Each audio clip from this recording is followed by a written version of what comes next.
Hello student, welcome to our channel Study मंत्रा।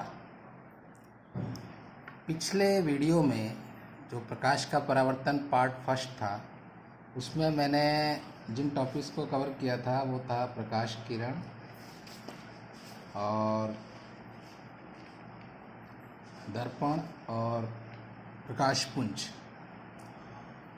इस video में अब हम उससे आगे बढ़ते हैं। तो मैंने आपसे कहा था कि कुछ ऐसे टॉपिक होते हैं जो कि बोर्ड में डायरेक्ट तो नहीं आते हैं, लेकिन इनडायरेक्टली उनको पढ़ना पड़ता है। तो जो टॉपिक डायरेक्ट आएंगे मैं आपको बताऊंगा और उसको आपको देखना है जो यूपी बोर्ड में आएंगे। तो प्रकाश का परावर्तन ये टॉपिक है, ये यूपी बोर्ड में है, ये यूपी बोर्ड में सिलेबस में है। अब प्रकाश का परावर्तन होता क्या है इसे पहले समझते हैं, उसके बाद परिभाषा और चित्र को देखेंगे। पहले इसको समझने का प्रयास करते हैं। बचपन में जब हम सब छोटे थे तो आप लोगों ने भी मस्ती की होगी और हम लोगों ने भी की है। तो प्रकाश के परावर्तन का उसमें हम लोग प्रयोग करते थे, लेकिन उस समय नहीं जानते थे, हंसी ठिठोली करते थे। तो मैं एक घटना का जिक्र कर रहा हूँ जिससे आपको इसको समझने में आसानी हो जाएगी। जब हम इंटर पास आउट हुए थे हम लोग, तो इंजीनियरिंग की तैयारी कर रहे थे और छत पे जाके पढ़ते थे, दो तीन दोस्त मिलके। तो बगल की छत में एक लड़की पढ़ती थी, तो हम लोग कांच जो होता था, कांच का रिफ्लेक्शन डालते थे, उस लड़की के चेहरे पे जाता था तो उसको चकाचौंध लगती थी। तो परेशान होकर वो छत के नीचे आ जाती थी पढ़ने के लिए। तो पहले साल में उसका मेडिकल में हो गया, वो सेलेक्ट हो गई और हम लोग फर्स्ट ईयर में सब के सब लटक गए। अगले साल जाके फिर हम लोग सेलेक्ट हुए। तो वो चीज़ जो थी ना, वो प्रकाश का परावर्तन होता है। आप लोगों ने भी किया होगा बचपन में, कांच का टुकड़ा लेके और उसको किसी पे फोकसित करते हैं तो प्रकाश रिफ्लेक्ट होके जाता है। इसी को बोलते हैं प्रकाश का परावर्तन। तो अब डेफिनेशन पे आते हैं। पहले डेफिनेशन समझ पढ़ लेते हैं, उसके बाद इस चित्र का समझेंगे। जब प्रकाश की किरण किसी चिकनी पालिशदार सतह, चिकनी पालिशदार सतह, जो आपने दर्पण देखा होगा तो दर्पण के सामने वाला जो हिस्सा होता है वो चिकना होता है और पॉलिश की होती है, उस पर इसकी चांदी की कलई की जाती है। तो किसी चिकनी पालिशदार सतह पर पड़ती है तो यह किरण सतह से टकराकर वापस लौट आती है।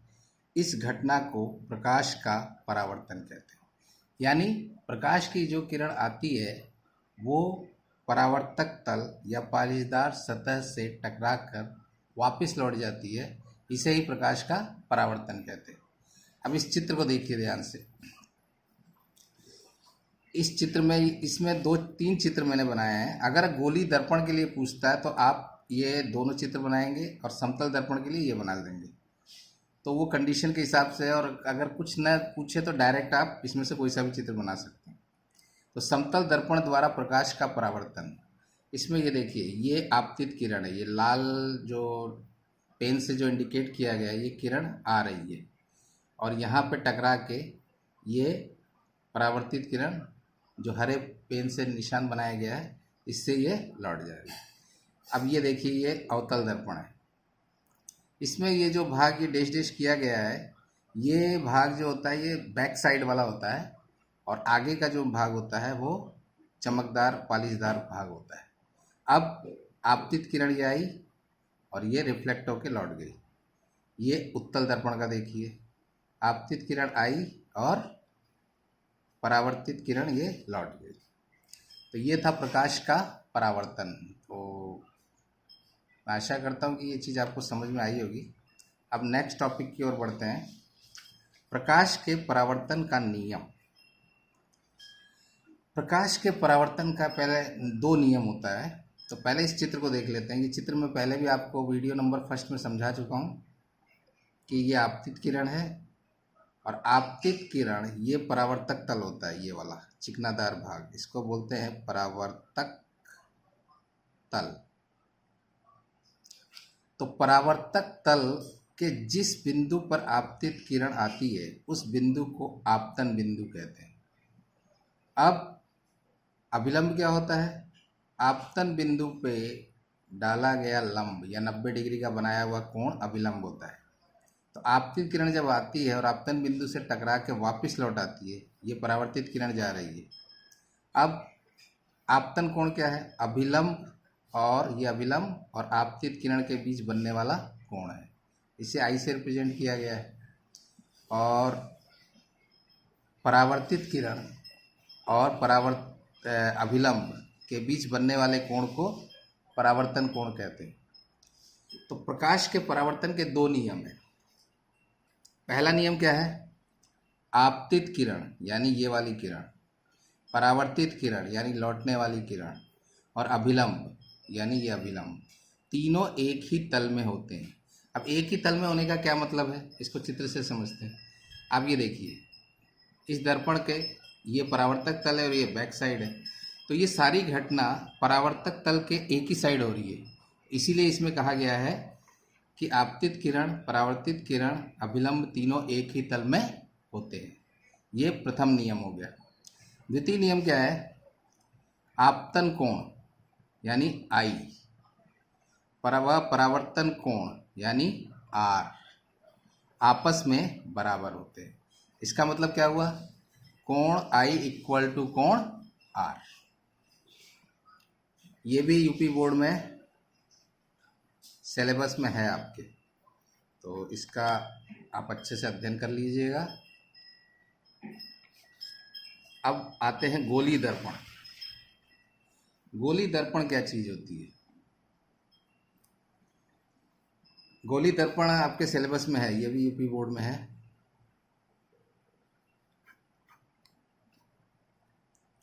ऐसा दर्पण जिसकी परावर्तक सतह यानी जहाँ से प्रकाश रिफ्लेक्ट होगा वक्री होती है, गोली दर्पण कहलाता है।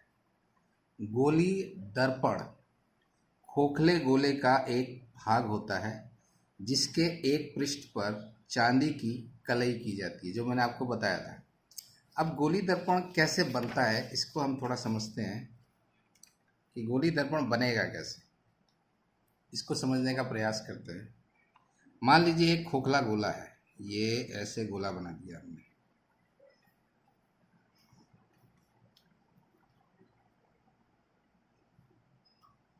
इस तरह से गोला बना दिया।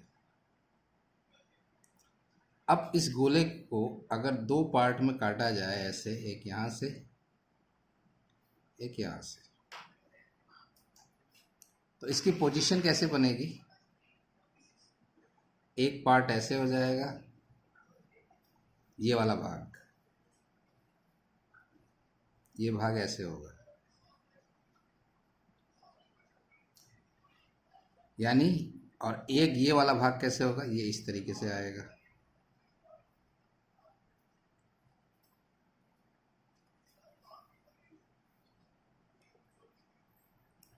तो ये वाला भाग जो कहलाएगा, ये वाला भाग, ये भाग कहलाएगा उत्तल दर्पण।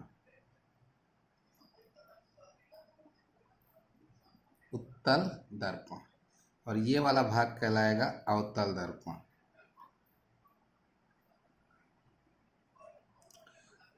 अब इन दोनों में डिफरेंस क्या होता है, इसको हम स्टडी करते हैं। गोली दर्पण के प्रकार। गोली दर्पण दो प्रकार का होता है, अभी मैंने बताया, एक उत्तल और एक अवतल। तो अवतल दर्पण और ये उत्तल दर्पण।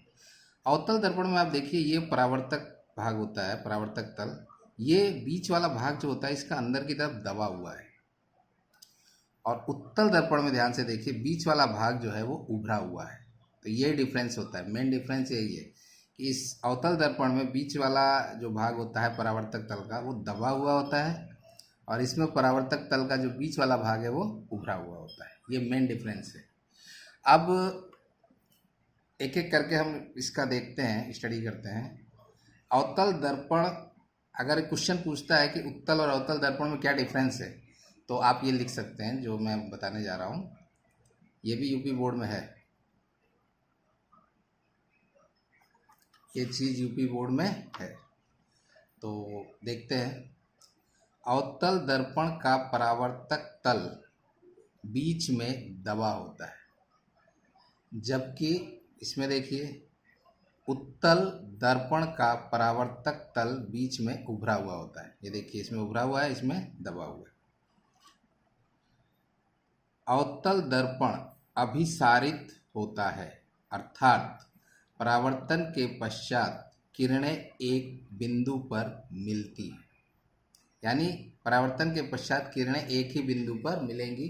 इसे आगे हम देखेंगे चित्र द्वारा। उत्तल दर्पण अपसारित होता है। यहाँ अभिसारित शब्द यूज किया गया है। अभिसारित का मतलब ये होता है कि जो किरणें एक ही बिंदु पे मिलती है उसे अभिसारित कहते हैं। और उत्तल दर्पण अपसारित होता है। अपसारित का मतलब परावर्तन के पश्चात किरणें फैलती है, अर्थात परावर्तन के पश्चात किरणें फैलती। अब अवतल दर्पण में इसमें प्रतिबिंब वास्तविक तथा उल्टा बनता है। किसमें वास्तविक और उल्टा बनेगा? अवतल दर्पण में। उत्तल दर्पण में क्या होता है?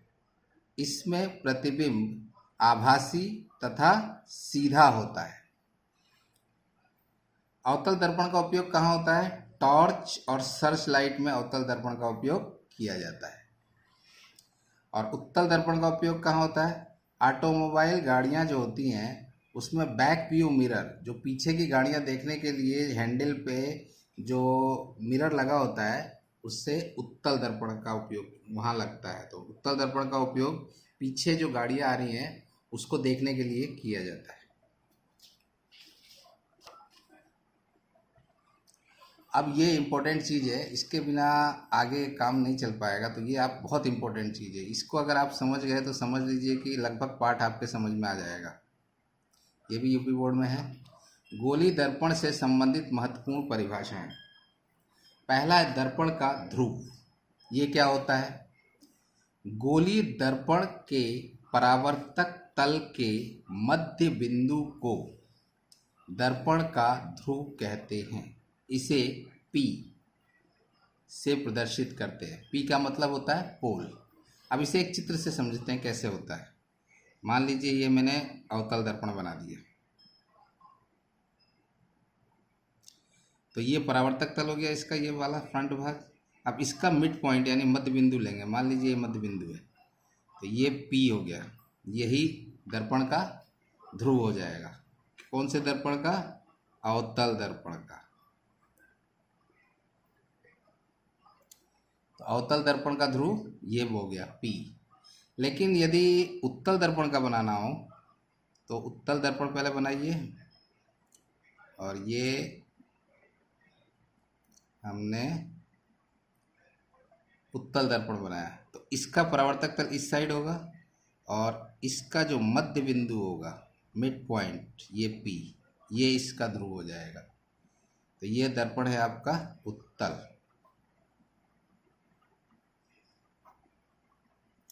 तो दर्पण का ध्रुव क्या होता है ये आपके समझ में आ गया होगा। अब आगे देखते हैं वक्रता केंद्र क्या होता है। वक्रता केंद्र को इंग्लिश में बोलते हैं सेंटर ऑफ कर्वेचर। थोड़ा इंग्लिश वर्ड भी आप जानिए तो ठीक रहेगा आपके लिए। गोलीय दर्पण जिस खोखले गोले का भाग होता है उसके केंद्र को दर्पण का वक्रता केंद्र कहते हैं। इसे C से प्रदर्शित करते हैं। अब कैसे बनाएंगे इसको C से? देखिए, मान लीजिए मैंने ये बना दिया अवतल दर्पण। अब मान लीजिए ये इस खोखले गोले का भाग होता,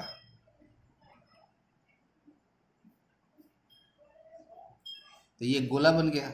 तो इस गोले का केंद्र कहाँ होगा? ये केंद्र होगा, ये C। तो यही अवतल दर्पण के लिए ये वक्रता केंद्र हो गया अवतल दर्पण के लिए। अब उत्तल दर्पण देखते हैं। ये उत्तल दर्पण मैंने बना दिया।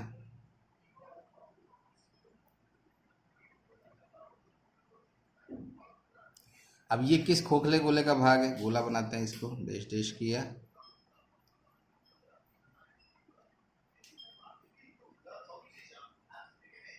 ये खोखला गोला बना दिया। तो ये पॉइंट जो इसका मिड पॉइंट ये सी, ये वक्रता केंद्र हो जाएगा इसका, उत्तल दर्पण का। अब एक खास बात देखिए कि अवतल दर्पण का वक्रता केंद्र इस साइड है, यानी दर्पण के जस्ट सामने, लेकिन उत्तल दर्पण का वक्रता केंद्र दर्पण के पीछे आ रहा है, जस्ट अपोजिट। ये बात ध्यान दीजिएगा आप। अब देखते हैं वक्रता केंद्र क्या होता है, यानी रेडियस ऑफ कर्वेचर। दर्पण के ध्रुव से यानी P से वक्रता केंद्र C के बीच की दूरी वक्रता त्रिज्या कहलाती है। इसे R से व्यक्त करते हैं। अब इसी में मैं बना दे रहा हूँ, आपको दिखा दे रहा हूँ। ये देखिए, ये वक्रता केंद्र है और ये दर्पण अवतल दर्पण है। तो इसका जो मिड पॉइंट होगा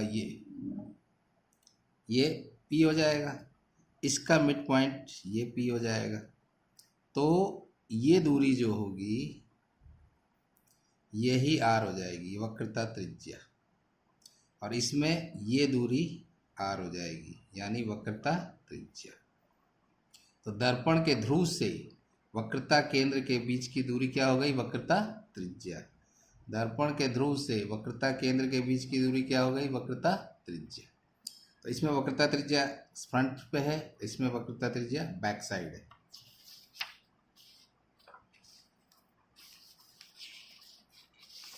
अब देखते हैं हम मुख्य अक्ष क्या होता है। गोलीय दर्पण के ध्रुव P तथा वक्रता केंद्र C को मिलाने वाली सरल रेखा मुख्य अक्ष कहलाती है। तो इसको कैसे बनाएं? ये आपका हो गया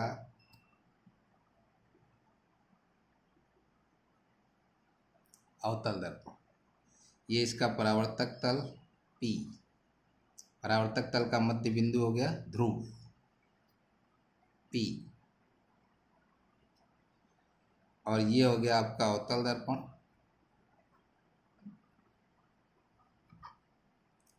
अब इस अवतल दर्पण, मान लीजिए इसका C यहाँ कहीं आता है, ये C है, तो दर्पण के ध्रुव से वक्रता केंद्र को मिलाने वाली जो रेखा होगी ये रेखा मुख्य अक्ष कहलाएगी।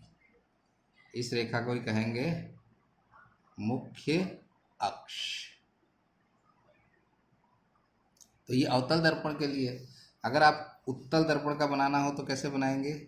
ये हमने उत्तल दर्पण बना लिया, ये सामने वाला इसका परावर्तक तल, इसका मध्य बिंदु P ध्रुव हो गया।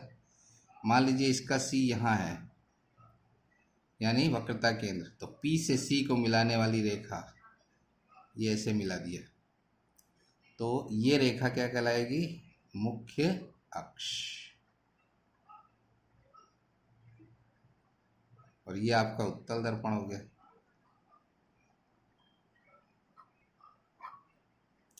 तो मुख्य अक्ष क्या चीज़ है आपके समझ में आ गया होगा। अब देखते हैं मुख्य फोकस, ये क्या चीज़ है? मुख्य फोकस या फोकस, इसको देखते हैं। किसी गोलीय दर्पण के मुख्य अक्ष के समांतर आने वाली किरणें, पहला पॉइंट, अवतल दर्पण में परावर्तन के पश्चात मुख्य अक्ष के जिस बिंदु से होकर जाती है उस बिंदु को मुख्य फोकस या फोकस कहते हैं। और उत्तल दर्पण में क्या होगा? उत्तल दर्पण में परावर्तन के पश्चात मुख्य अक्ष के जिस बिंदु से आती हुई प्रतीत होती है उस बिंदु को मुख्य फोकस या फोकस कहते हैं। मुख्य फोकस को एफ से प्रदर्शित करते हैं। तो मैं इसे एक उस पर बना के दिखा रहा हूँ आपको।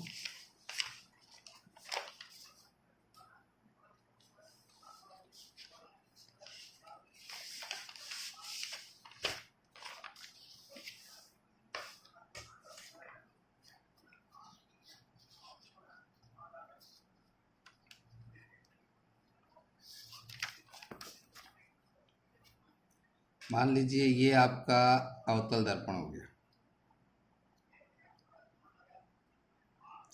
ये इसका परावर्तक तल जिसका मध्य बिंदु हो गया P, और ये हो गया C, और इसको इससे मिलाने वाली जो रेखा है ये मुख्य अक्ष हो गई, ये रेखा मुख्य अक्ष। अब वो बोल रहा है मुख्य फोकस में क्या कहा था, मुख्य अक्ष के समांतर। मान लीजिए मुख्य अक्ष के समांतर एक किरण यहाँ से आ रही है, एक किरण यहाँ से आ रही है। अब ये दोनों किरणें परावर्तक तल से टकराने के पश्चात ऐसे आएंगी, एक इधर निकल जाएगी और ये वाली किरण इधर निकलेगी इसी बिंदु से होते हुए। तो ये दोनों किरणें मुख्य अक्ष के जिस बिंदु पर मिल रही हैं वो बिंदु मुख्य फोकस कहलाता है। यानी दर्पण के मुख्य अक्ष, ये मुख्य अक्ष हो गया, के समांतर आने वाली किरणें, ये दोनों किरणें समांतर आ रही है। दर्पण से परावर्तन के पश्चात मुख्य अक्ष के जिस बिंदु से होकर गुजरती है उस बिंदु को मुख्य फोकस कहते हैं। तो ये तो हो गया अवतल दर्पण में। उत्तल दर्पण में क्या होगा, मान लीजिए ये उत्तल दर्पण है आपका,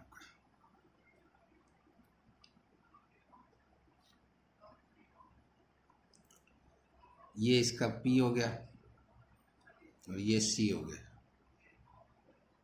अब इसको इससे मिलाते हुए रेखा खींची, यही मुख्य अक्ष हो गया आपका, मुख्य अक्ष। अब मान लीजिए किरण ऐसे आ रही है, इसको यहाँ आगे बढ़ा दे रहे हैं। एक किरण ऐसे आई मुख्य अक्ष के समांतर और एक किरण ऐसे आई मुख्य अक्ष के समांतर। अब ये दोनों किरणें ऐसे लौट जाएंगी और ये ऐसे लौटेगी। लेकिन इन दोनों को यदि हम पीछे मिलाएं तो ये इस बिंदु पे मिलेंगी। तो ये जो बिंदु होगा यही F कहलाएगा, ये मुख्य अक्ष पे। तो उसमें क्या डेफिनेशन दी गई थी कि उत्तल दर्पण में परावर्तन के पश्चात मुख्य अक्ष के जिस बिंदु से आती हुई प्रतीत होती है उस बिंदु को मुख्य फोकस या फोकस कहते हैं। अब आप देखिए ध्यान से, ये किरण यहाँ से जा रही है, ये यहाँ से जा रही है, लेकिन इसको बैक मिलाएं तो ये किरण जो है, आप सीधे अगर इसको देखिए तो ये किरण यहाँ से आती हुई प्रतीत हो रही है और ये यहाँ से आती हुई प्रतीत हो रही है। अब जो बैक साइड होता है वो दिखता नहीं है, इसलिए उसको डैश डैश में बनाया जाता है। आपने देखा होगा चित्र में कि ये पोजीशन डैश डैश में रहती है। तो ये हो गया इसका मुख्य फोकस इस साइड, और अवतल दर्पण का मुख्य फोकस इस साइड, ये उत्तल दर्पण। तो आप देखिए अगर ध्यान से, तो उत्तल दर्पण में हर चीज जो है वो फ्रंट साइड पे हो रही है अवतल दर्पण में, और उत्तल दर्पण में वही सारी चीजें बैक साइड में हो रही हैं। तो ये हो गया मुख्य फोकस। अब फोकस दूरी क्या होती है, गोली दर्पण के ध्रुव P तथा मुख्य फोकस F के बीच की दूरी को फोकस दूरी कहते हैं। इसे F से प्रदर्शित करते हैं। इस चित्र को देखिए ध्यान से फिर से, ये ध्रुव और ये मुख्य फोकस, इसके बीच की ये दूरी फोकस दूरी कहलाएगी, यहाँ से यहाँ तक। और इसमें यहाँ से यहाँ तक की ये दूरी जो होगी ये फोकस दूरी कहलाएगी। अब फोकस दूरी F तथा वक्रता त्रिज्या R में संबंध। F बराबर होता है R/2। तो गोलीय दर्पण की फोकस दूरी F वक्रता त्रिज्या R की आधी होती है। तो मैंने कोशिश की है कि इसमें पूरे अपने मन से अच्छा आपको समझाने की कोशिश की है। और मैं आशा करता हूँ कि आपको ये वीडियो देख के ये पाठ अच्छे से समझ में आएगा। तो इसको अधिक से अधिक लाइक करें, सब्सक्राइब करें और अपने दोस्तों से भी कहें कि इसको सब्सक्राइब करें ताकि वो लोग भी इस वीडियो का फ़ायदा उठा सकें। इस वीडियो को देखने के लिए धन्यवाद।